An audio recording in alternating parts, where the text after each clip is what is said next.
નમસ્કાર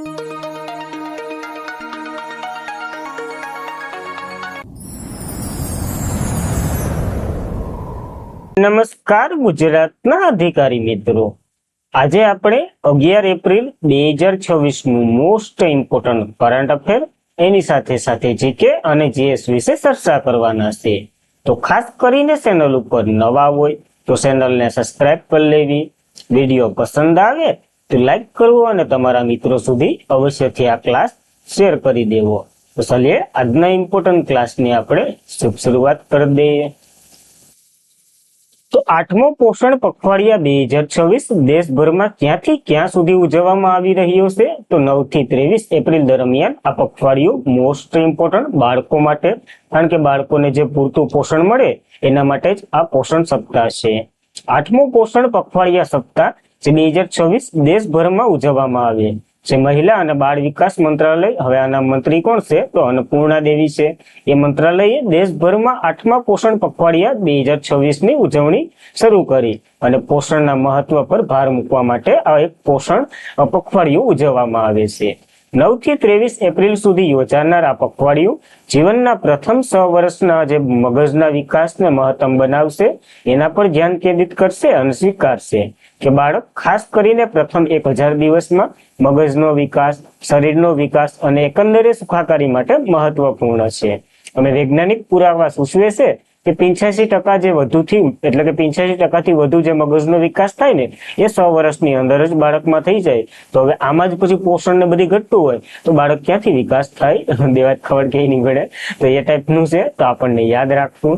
વિષયની વાત કરીએ તો પ્રથમ 6 વર્ષમાં બાળકનું મગજના વિકાસ પર પૂર્ણ કરવાનું આપણો ઉદ્દેશ્ય છે। તો કે આ મંત્રાલયે જવાબદારી લીધી છે, જેના મંત્રી અન્નપૂર્ણા દેવી છે અને આ એક સપ્તાહ શરૂ કર્યો છે। તો ખાસ ઇમ્પોર્ટન્ટ બની રહ્યો છે, તો આપણને યાદ રાખવું। ત્યારબાદ ભારતે ક્યાં ન્યુક્લિયર પાવર સ્ટેશનમાં એક એવું પરમાણુ રિએક્ટર બનાવ્યું જે પોતાની મેળે જ ચાલી શકે છે? તો કપ્પલક્કમ ન્યુક્લિયર પાવર પ્લાન્ટ છે તમિલનાડુમાં ત્યાં સ્થાપિત કરવામાં આવ્યું છે। જોઈ લઈએ। આંતરરાષ્ટ્રીય ઉર્જા એજન્સીએ ભારતના વડાપ્રધાન નરેન્દ્ર મોદી અને દેશના વૈજ્ઞાનિકો, એન્જિનિયરોને એક મુખ્ય તકનીકની સીમાસીન બદલ કપ્પલક્કમ ખાતે ફોટો ફાયર બ્રિકેટ રિએક્ટર સ્થાપિત કર્યું ને એની પ્રશંસા કરી અને એના બદલે એને અભિનંદન પાઠવ્યો છે।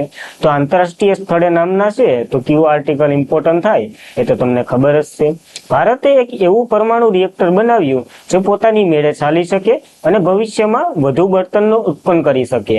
આ ઉર્જા ક્ષેત્રે એક મોટી સિદ્ધિ આપણે ગણી શકીએ અને આનું નામ તો કે RFBR એટલે કે પ્રોટોટાઇપ ફાસ્ટ બિયર રિએક્ટર એનું નામ રાખ્યું છે। આ એક એવું રિએક્ટર છે જે વીજળી ઉત્પન્ન કરે અને નવું બળતણ એટલે કે પ્લુટોનિયમ પણ ઉત્પન્ન કરશે। ટૂંકમાં વીજળીની સાથે પ્લુટોનિયમ ઉત્પન્ન કરશે। હવે આ પ્લુટોનિયમને પાછું આપણે નાખીશું એટલે પાછું એ વીજળી ઉત્પન્ન કરશે, તો એવું સાયલાસ કરશે। આપણું કેમ જીવન ચક્ર હાલતું હોય એ ટાઈપનું જ છે। હવે આમાં જે ક્રિપ્ટોકોલ એટલે કે રિએક્ટર હવે પોતાની મેળે જ પરમાણુ પ્રતિક્રિયા એટલે કે ઉર્જા ઉત્પન્ન કરી અને સતત ચાલ્યા જ રાખશે। પ્લુટોનિયમ 239 અને યુરેનિયમ 238 નો ઉપયોગ આપણે બળતણ તરીકે આ પાવર પ્લાન્ટમાં કરશું અને PMBA ટેકનોલોજી યુરેનિયમ જે 238 અને પ્લુટોનિયમ 339 માં રૂપાંતર કરશે અને આને ફરી આપણે ઉપયોગ કરી શકશું। એટલે એમાંથી એનું હાયલા કરશે, તો એ ટાઈપનું છે। આ prototype fast breeder reactor Indira Gandhi centre for atomic research છે ને એના દ્વારા ડિઝાઇન અને વિકસાવવામાં આવ્યું છે। તો એ પણ સરસામાં જ છે અને ભારત જે 3 તબક્કામાં પરમાણુ પ્રોજેક્ટ બનાવી રહ્યો છે ને કપ્પલક્કમ ખાતે ત્યાં બનાવી રહી એટલે કે ત્યાં સ્થાપિત કર્યું છે અને આનું પરીક્ષણ પણ કર્યું છે। આ યોજના હોમી જહાંગીર ભાભા દ્વારા બનાવવામાં આવી હતી, જે હાલ અમલમાં આપણે ધીરે ધીરે મૂકી રહ્યા છે। ભારત તેના મર્યાદિત યુરેનિયમ વધારા અને થોરિયમના જે યોગ્ય ઉપયોગ માટે જાણીતું છે, કારણ કે આપણી પાસે થોરિયમનો ભંડાર ખૂબ જ છે, તો એને જ આપણે ઉપયોગ કરી અને બનાવીશું। સ્ટેજ 1 માં તો કે વપરાયું હતું યુરેનિયમ, એનો ઉપયોગ કર્યો હતો, એમાંથી આપણે પ્લુટોનિયમ મળ્યું હતું। હવે પ્લુટોનિયમ મળ્યું તો એનો ઉપયોગ આપણે ટેસ્ટ 2 માં કર્યો છે। આ ટેસ્ટ 2 માં કર્યો, હવે ટેસ્ટ 3 માં તો કે આપણે થોરિયમ વાપરવાના છે, કારણ કે થોરિયમનો ભંડાર આપણી મેળે ખૂબ ઝાઝો છે, તો એનો ઉપયોગ કરવાના છે આપણે। અને એકવાર કાર્યરત થયા પછી ભારત રશિયા પછી વ્યાપારિક ફાસ્ટ બિયર રિએક્ટર ચલાવવામાં બીજો નંબર આવશે। તો ખાસ એ પણ મહત્વ છે, આપણા સિવાય હાલ એક રશિયા પાસે આવું રિએક્ટર છે, તો એ પણ ઇમ્પોર્ટન્ટ છે। અને લાંબા સમય સુધી જે સસ્તી અને સુરક્ષિત વીજળી દેશના દેશ એટલે કે વિદેશી દેશો પર જે ઓછી નિર્ભરતા આપણી એટલે કે નિર્ભરતાનો અંત આવશે. આમ તો કારણ કે પાછું એને જ બર્તન તરીકે વાપરવાનું છે તો આપણને કઈ લેવું નહીં કે દેવું નહીં એવું થાય. ત્યારબાદ તો કે ન્યુક્લિયર પાવર સ્ટેશનોની વાત કરીએ તો આ મદ્રાસ જે તમિલનાડુમાં આવેલું છે એ તો આપણે જોયું છે કપલમ. જ્યારે કાકરાપાડ એકમાત્ર ગુજરાતનું અણુ વિદ્યુત મથક છે. કઈ નદી કિનારે? તાપી નદી ઉપર આવેલું છે. 1993માં ગુજરાત આ કેનેડાની સહાયથી બનાવ્યું હતું. કપલકમ જે મદ્રાસ અણુ વિદ્યુત મથક તરીકે ઓળખાય છે 1984માં બન્યું હતું, જ્યારે તમિલનાડુનું સ્વસંચાલિત છે. આ યાદ રાખવું આપણને. નરોડા અણુ વિદ્યુત મથક જે 1991માં બન્યું હતું, ઉત્તર પ્રદેશમાં આવેલું છે. યુએસએસઆર ની સહાયથી એટલે કે ત્યારે રશિયા સોવિયત સંઘ એ ઓળખાતું હતું. કૈગિયા ન્યુક્લિયર પાવર પ્લાન્ટ જે 2000ની સાલમાં બનાવ્યું હતું, કર્ણાટકમાં આવેલું છે. રાજસ્થાન પરમાણુ વિદ્યુત મથક જે 1973માં કેનેડાની સહાયથી જ આપણે બનાવ્યું હતું. તારાપુર અણુ વિદ્યુત મથક દેશનું પહેલું અણુ વિદ્યુત મથક 1967માં મહારાષ્ટ્ર અમેરિકાની સહાયથી આપણે બનાવ્યું હતું. કુડકલોમ ન્યુક્લિયર પાવર પ્લાન્ટ જે 1913માં તમિલનાડુમાં આવેલું છે અને આ રશિયાની સહાયથી આપણે બનાવ્યું હતું. તો ખાસ કરીને કયા દેશ પાસેથી સહાય લીધી અથવા તો કયા દેશે આમાં મદદ કરી અને કયું પાવર પ્લાન્ટ ક્યાં આવેલું છે ને એ તો ભૂલાવું જ ન જોઈએ, કારણ કે એક તમારો જીકેનો ટોપિક આમાં કવર થઈ ગયો તો મહત્વનો આર્ટિકલ કહી શકાય આપણા માટે યાદ રાખવો. ત્યારબાદ 2023ની કોમનવેલ્થ ગેમ્સનું આયોજન એ રાજ્યની તૈયારીનું નિરીક્ષણ અને અભ્યાસ કરવા માટે ઉચ્ચ સ્તરની પ્રતિબંધ મંડળ એટલે કોમનવેલ્થની ટીમ એ કયા રાજ્યની મુલાકાતે આવી છે? તો અમદાવાદમાં યોજાવાની છે. તો ગુજરાતની મુલાકાત લઈને ભાઈ આંધ્રપ્રદેશની મુલાકાત લેવા તો ન જાય. તો 2023ની કોમનવેલ્થ ગેમ આપણે યોજી રહ્યા છે એટલે કે અમદાવાદ યજમાન કન્ટ્રી છે. કોમનવેલ્થ ગેમ ફેડરેશન ઓફ એ જે ઉચ્ચ સ્તરની પ્રતિનિધિત્વ મંડળ આજે ગુજરાતની 4 દિવસીય મુલાકાતે છે. 2030માં કોમનવેલ્થ ગેમ્સનું આયોજન રાજ્યની તૈયારીઓનું નિરીક્ષણ અને અભ્યાસ કરવા માટે આવ્યું છે. ગાંધીનગરમાં મુખ્યમંત્રી ભૂપેન્દ્ર પટેલ સાથે મુલાકાત કર્યા બાદ એ અન્ય સ્થળોએ મુલાકાત લેવાના છે, જેમ કે અમદાવાદના સાવર સ્પોર્ટ કોમ્પ્લેક્સ ખાતે, નરેન્દ્ર મોદી સ્ટેડિયમ જે અમદાવાદમાં જ છે, એકે અરેડા, વડોદરા ટિકેટ stadium, statue of unity Kevadia, Sadhu Bet ખાતે આ વગેરેની મુલાકાતો લેવા જવાના છે. અને આ પ્રતિનિધિત્વ મંડળે ભૂપેન્દ્ર પટેલને જે હાલ 2 ઓગસ્ટ દરમિયાન જે યોજાનારી કોમનવેલ્થ ગેમ છે ને ગ્લાસગો સ્કોટલેન્ડ ખાતે એ યોજાવાની છે ને એનું આમંત્રણ પણ આપ્યું છે. તો આપણે હવે જાય ન જાય એ આપણી મરજી, પણ એમને આમંત્રણ આપ્યું તો જોશું. કોક તો જવાના જ હે, કોક મંત્રી તૈયાર નહીં થાય તો ત્યારે જોઈ લેવું. ત્યારબાદ આર્ટેમિસ 2 એ મિશન પૃથ્વી પર માનવ દ્વારા કાપવામાં આવેલ સૌથી લાંબા અંતરનો રેકોર્ડ એ કયા મિશનનો તોડ્યો છે? તો અપોલો 13 મિશન રાકેશ શર્માનું હતું ને જે ચંદ્ર ઉપર ગયા હતા, એ મિશનનો રેકોર્ડ આને તોડ્યો છે, કારણ કે સૌથી લાંબુ અંતર આને કાપ્યું છે. આર્ટેમિસ જે નાસાનું છે એટલે કે આમ તો અમેરિકાનું કહી શકાય, મિશને પૃથ્વીની માનવીય દ્વારા કાપવામાં આવેલ સૌથી લાંબા અંતરનો રેકોર્ડ તોડ્યો છે, જેમાં અપોલો 13 મિશન એને 2,48,655 માઇલનો રેકોર્ડ હતો એ તોડી નાખ્યો છે. આર્ટેમિસ 2 જે બપોરે 1 પોઈન્ટ એટલે કે હવા આમ તો 2માં થોડીક વાર હતી તો અહીંયા ઉપડું હતું એ નથી યાદ રાખવાનું, 2,52,752 માઇલનું અંતર કાપ્યું અને આ રેકોર્ડ કર્યો છે. 1970માં યાદ રાખજો સાલવારી પણ એપોલો 13ના જે રોકેટને લગભગ 4,102 માઇલથી વટી ગયું છે. અને નેશનલ એરોનોટિક્સ સ્પેસ એડમિરલ નાસાએ આપણને જણાવ્યું છે તો યાદ રાખવું પડશે. હવે આર્ટેમિસ 2 મિશન એ ચંદ્રના ક્રૂ આંતરરાષ્ટ્રીય અવકાશ મથક પર જેના કામ કરવા અને અવકાશ યાત્રીઓ સાથે ટૂંકમાં વાતચીત પણ કરી છે. ટૂંકમાં જે 2 જહાજો હોય ને ટૂંકમાં તારું મિશન ને મારું મિશન એ આ 2 મિશનમાંથી તે મને ફોન કર્યો હોય, મેં તારો ફોન ઉપાડ્યો હોય અને થોડીક વાત થઈ હોય એ વાતે કરી છે. અને આવું પ્રથમ વખત થયું છે કે બંને અલગ અલગ મિશનમાંથી કોઈ ફોન કરી અને વાત કરી હોય તો એ પોઈન્ટ પર યાદ રાખવો. આર્ટેમિસ મિશન 2માં જ યોજાયું છે તો આપણને યાદ રાખવું પડશે. નાસાનું આર્ટેમિસ 2 મિશન જે 1 એપ્રિલ 2026ના રોજ લોન્ચ થયું હતું. આર્ટેમિસ 2 મિશન જે માનવ સહિત મિશન હતું. આપણને ખબર છે 4 વ્યક્તિઓ ગયા હતા. મનુષ્ય પૃથ્વીની ભ્રમણ કક્ષા બહાર ચંદ્ર પર પાછા મોકલવાનું આનો ઉદ્દેશ્ય હતો, કારણ કે ચંદ્રની પરિક્રમા કરવાની હતી. આપણને ખબર છે આપણે ચંદ્રની એક જ સાઈડ દેખાય તેની પાછળની સાઈડ જોવા જવાની હતી આ 4 વ્યક્તિઓને. એમાં રીડ બ્રાયનમેન જે કમાન્ડર હતા, વિક્રમ ગ્લોબર જે પાયલટ હતા અને આટલી દૂર ઉડાન ભરનાર પ્રથમ કાળા એટલે કે બ્લેક વ્યક્તિ બન્યા છે.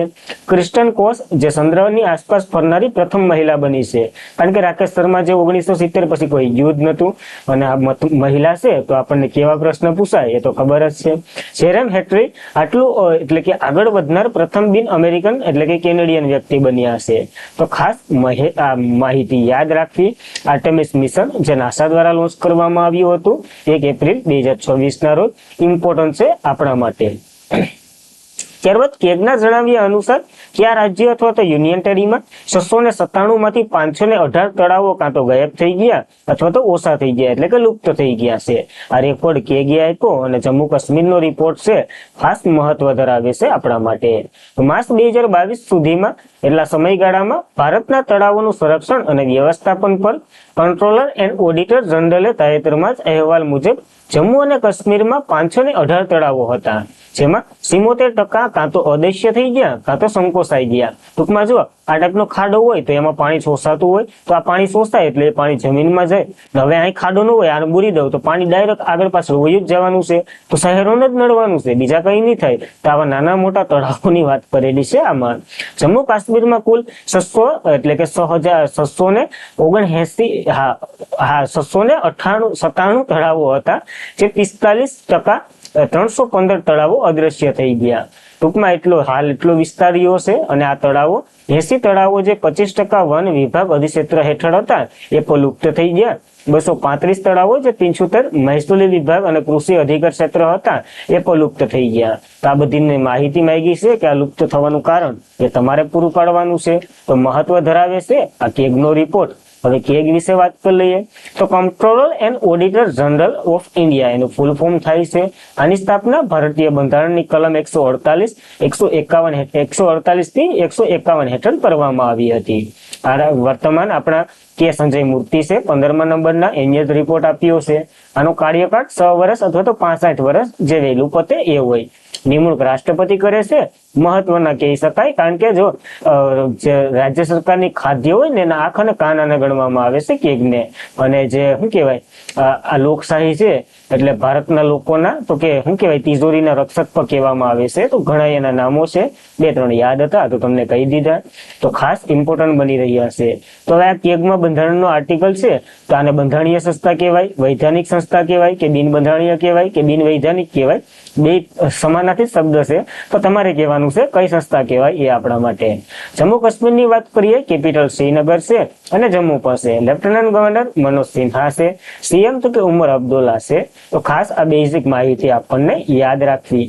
અને આ રિપોર્ટમાં એક પોઈન્ટ એવો પણ કીધો 2014માં જે પૂર આવ્યું અને જે જમ્મુ કાશ્મીરના ઘણા શહેરો અને જે નુકસાની થઈ હતી ને એનું મહત્વનું કારણ પણ આજ બતાવ્યું છે. તો એ પણ આપણને યાદ રાખવો.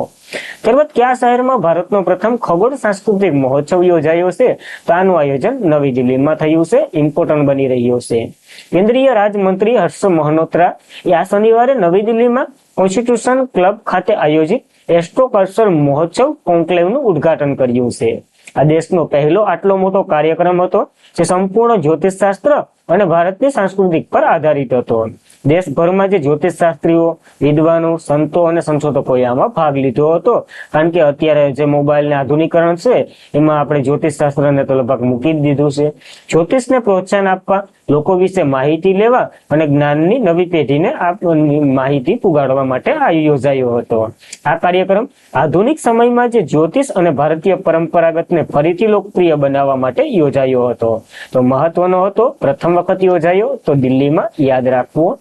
ત્યારબાદ આરબ લીગે નવા મહાસચિવ તરીકે કોની નિમણૂક કરી છે? તો નાબિલ ફહમીની નિમણૂક કરી છે. 1 જુલાઈ 2026 ના રોજ શરૂ થતા 5 વર્ષના કાર્યકાળના આગામી મહાસચિવ તરીકે ઇજિપ્તના નાબિલ ફહમી જે નામાંકિત આરબ રાજ્ય લીગના એટલે કે આરબ લીગના કાઉન્સિલને મંજૂરી આપી છે. ટૂંકમાં એ બનવાના છે. આ તો કઈ અહમદ અબુલનું ઘેટ છે ને એનું સ્થાન લેવાના છે. તો યાદ રાખવું. હવે આરબ લીગ છે હું તો કે 1945માં જે કોયરૂમાં સ્થાપિત આરબ રાજ્યનું લીગ હતું ને, ટૂંકમાં પશ્ચિમ એશિયા અને અમેરિકા આફ્રિકાના જે 22 દેશોનું બનેલું એક સંગઠન તમે કહી શકો.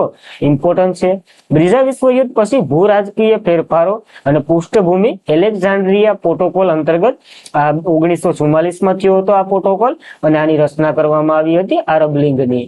જ્યારે આનો ઉદ્દેશ્ય તો કે આરબ એકતાને પ્રોત્સાહન આપવું, વસાહતી વિભાગને પ્રતિક્રિયા કરવો અને પેલેસ્ટાઇનના જે વિકાસ અંગે ચિંતાને દૂર કરવાનો આનો હેતુ હતો.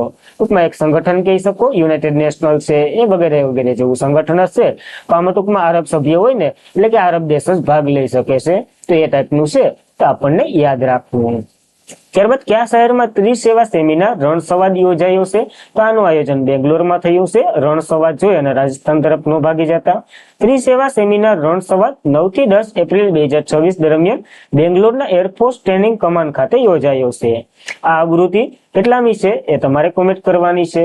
અને ઉભરતા દાખલા પર સતત માળખાગત સુવિધા અને શરૂ દર્શાવે છે. આવૃત્તિ તો કે 25મા નંબરની છે આઈ થિંક. તો એ આંકડો એકવાર ચેક કરીને પછી નાખી દે. થીમ તો કે મલ્ટી ડોમેન એરપોર્ટ પરંપરાગત અને અભિયાન માટે ધમકીઓ અને સંબંધિત આવશ્યક. ટૂંકમાં આનો અર્થ કહીએ તો કે હવે યુદ્ધ આ પ્રકારનું નથી થતું. અને યુદ્ધ ડાયરેક્ટ મોબાઈલ હેક કરો, કોમ્પ્યુટર હેક કરો, આખી દેશની અર્થવ્યવસ્થા ખોરવી નાખો, એવા યુદ્ધ થાય. તો આ 2 દિવસીય સેમિનારમાં આ બધીને જણાવ્યું કે આવા યુદ્ધ સામે આપણે કેવી રીતના રક્ષણ મેળવી શકીએ એના માટેની આ એક માહિતી હતી. તો ક્યાં યોજાયો? પ્રશ્ન ત્યાંથી જ આવશે. બેંગ્લોરમાં યોજાયો, તો યાદ રાખવો. ત્યારબાદ કઈ રાજ્ય સરકારે સર્વેક્ષણ જે મજબૂત બનાવવા માટે કેન્સરને નોટિફિકેશન એટલે કે નોટિફાયેબલ જાહેર કર્યો છે? હવે નોટિફાયેબલ રોગ એટલે શું? તો કે એક એવો રોગ જેની માહિતી તમને સરકારને આપવી જરૂરી છે. સમજી લો કે ગુજરાત કોરોનાને નોટિફાઈ રોગ જાહેર કરે તો ગુજરાતની ગમે ત્યાંની હોસ્પિટલમાં કોઈ કેસ આવ્યો હોય તો એને સરકારને જણાવવું પડે કે કોરોનાનો કેસ આવ્યો છે. તો એ ટાઈપનો આ રોગ છે. આ તો કે તેલંગાણાએ જાહેર કર્યું છે. મહત્વનું બની રહ્યું છે, જોઈ લઈએ. તેલંગાણા સરકારે રાજ્યભરમાં જે કેન્સર અને નોંધનીય રોગ જાહેર કર્યો છે. બિનચેપી રોગમાં વધતા ભલામણોને દેખરેખ રાખવા મજબૂત અને દેખરેખ પ્રણાલીને સ્થાપિત કરી શકાય. આરોગ્ય, તબીબી અને પરિવાર કલ્યાણ વિભાગ દ્વારા જારી કરાયેલ આદેશ મુજબ સરકાર અને ખાનગી હોસ્પિટલ, ડાયગ્નોસ્ટિકલ પ્રયોગશાળાઓ, ક્લિનિક સહિત તમામ આરોગ્ય સંભાળ સુવિધાઓ છે ને એ બધીમાં કોઈ પણ આ સર્વેક્ષણનું કેસ નોંધાય તો માહિતી આપવી જરૂરી છે. એટલે નોટિફાયેબલ રોગ જાહેર કર્યો છે. આનાથી શું થાય તો કે કેન્દ્રીય અને સમાન કેન્સર રજિસ્ટર બનશે. ટૂંકમાં ખબર પડશે કેટલા કેસો આવે છે, કઈ પ્રકારના કેસો આવે છે, એના ઉપર આપણે વૈજ્ઞાનિક ટીમ બેહાડી અને એનું નિદાન કરવું વહેલી તકે, એવી બધી માહિતી આનાથી મળે છે. તો આપણને યાદ રાખવું ઇમ્પોર્ટન્ટ બને. ત્યારબાદ કયા રાજ્યના મુખ્યમંત્રીએ 25મી all India police water sport ચેમ્પિયનશિપનું વૈશ્વિક રીતે ઉદઘાટન કર્યું છે? ઉત્તરાખંડમાં યોજાનારી છે. તો ત્યાંના જ મુખ્યમંત્રી કરે, બિહારના ન કરે. ઉત્તરાખંડમાં મુખ્યમંત્રી પુષ્કરસિંહ ધામીએ બુધવારે water sport and adventure institution ખાતે રહેલી 25મી all India police water sport cultural ચેમ્પિયનશિપનું વર્ષો રીતે ઉદઘાટન કર્યું છે. આ એક રાષ્ટ્રીય સ્તરની સ્પર્ધા છે જેમાં પોલીસ અને સુરક્ષા દળોના ખેલાડીઓ ભાગ લેવાના છે. તો તમે ન જતા. આ કાર્યક્રમનું આયોજન ભારત અને તિબેટ બોર્ડર પોલીસ ફોર્સ એટલે કે Indo Tibetan border police force એના દ્વારા યોજી રહ્યું છે. દેશભરમાંથી 19 પોલીસ ટીમોની 440 થી વધારે ખેલાડીઓ આ ઉત્તરાખંડમાં ભાગ લેવા માટે જવાના છે. અને 2025માં 24મી આવૃત્તિ ભોપાલમાં યોજાઈ હતી. આ વખતે ઉત્તરાખંડમાં યોજાઈ રહી છે. તો આપણને યાદ રાખવું પડશે. ત્યારબાદ જિંદાલ સ્ટેન્ટલે રણવીર સિંહને પોતાના બ્રાન્ડ એમ્બેસેડર બનાવ્યા. જિંદાલ સ્ટેન્ટલે ખાલી વનલાઈનર યાદ રાખવાની નકર બહુ વધી જાય. અને પ્રખ્યાત સંગીતકાર અને ઓસ્કાર વિજેતા AR રહેમાન છે ને, યામાહા મ્યુઝિકે એને પોતાના બ્રાન્ડ એમ્બેસેડર બનાવ્યા છે. તો આ 2 બ્રાન્ડ એમ્બેસેડર વનલાઈનર સ્વરૂપે આપણને યાદ રાખવા. અને આજના માટે એટલું જ રાખીએ છીએ. મિત્રો, વિડીયો પસંદ આવ્યો હોય તો લાઈક કરો, તમારા મિત્રોને શેર કરો. ચેનલ ઉપર નવા હોય તો અવશ્યથી સબસ્ક્રાઇબ કરી લો. હવે કાલનું રિવિઝન કરી લઈએ, પછી સેશન એન્ડ કરીએ. તાજેતરમાં જ એવરેસ્ટ બેઝ કેમ્પ સુધી સાયકલથી સરનાર પ્રથમ ભારતીય મહિલા કોણ બન્યા છે? દિવ્યા સિંહે આ રેકોર્ડ તોડ્યો છે આપણા માટે. શાળા સ્તરીય નવીનતાને પ્રોત્સાહન આપવા માટે કયા રાજ્યએ ATL સારથી અને મેટર ઇન્ડિયા એકેડેમીનો પ્રારંભ કર્યો છે? નીતિ આયોગની પહેલો છે, તેલંગાણાએ કર્યો છે. રાષ્ટ્રીય સ્તન ઉન્નત કૃષિ મહોત્સવ 2026નો યજમાન દેશ મધ્યપ્રદેશના રાયસેનમાં યોજાવાનો છે આ મહોત્સવ. કયા રાજ્યએ તાજેતરમાં જ વિક્રમાદિત્ય વૈદિક ઘડિયાળ સ્થાપિત કરી છે? ઉત્તર પ્રદેશ. પહેલી વહેલી મહારાષ્ટ્રના ઉજ્જૈનમાં છે. આ ચિત્ર જોવું એ મહારાષ્ટ્રની છે. વન હેલ્થ સમિટ 2026નું આયોજન ક્યાં થયું છે? તો કે આનું આયોજન ફ્રાન્સમાં થયું છે. ઇમ્પોર્ટન્ટ છે. ફ્રાન્સ G7 ની સાથે સાથે યોજી રહ્યું છે. World 10 Bangalore 2026 world athlete gold rebel રેસમાં ઇન્ટરનેશનલ ઇવેન્ટ એમ્બેસેડર તરીકે કોને બનાવવામાં આવ્યા છે? તો બ્લાકાદી બ્લાટિસને બનાવવામાં આવ્યા છે. જે એક હાઈ જમ્પરના ખેલાડી છે. તાજેતરમાં જ કોણે વિયેતનામના નવા વડાપ્રધાન બનાવ્યા? તો લામને બનાવ્યા છે. ઇમ્પોર્ટન્ટ બની રહ્યા છે. કયા રાજ્યના મુખ્યમંત્રીએ અન્નપૂર્ણા યોજના શરૂ કરી છે? ઓડિશાના મુખ્યમંત્રીએ શરૂ કરી, જેનું કેપિટલ ભુવનેશ્વર છે. કયા રાજ્યમાં કોયાના જનજાતિ દ્વારા ઉજવવામાં આવતા વસંત ઉત્સવને ઓલુંગ મ્યુન તહેવાર તરીકે ઓળખવામાં આવે છે? નાગાલેન્ડનું નવું વર્ષ આ તહેવારનું પ્રતીક છે. તો યાદ રાખવું. આજના માટે એટલું જ રાખીએ મિત્રો. જય હિન્દ, જય ભારત. તે પહેલા ચેનલ ઉપર નવા હોય તો લાઈક કરો, તમારા મિત્રોને શેર કરો અને અવશ્યથી સબસ્ક્રાઇબ કરી લેવી. પીડીએફ સ્ટડી મટીરિયલ વગેરે માટે ટેલિગ્રામમાં અવશ્યથી જોઈન્ટ થઈ જવું. તો બસ આજના માટે એટલું જ રાખીએ. જય હિન્દ, જય ભારત. ધન્યવાદ. મળતા રહેશું આવા જ ક્લાસ સાથે.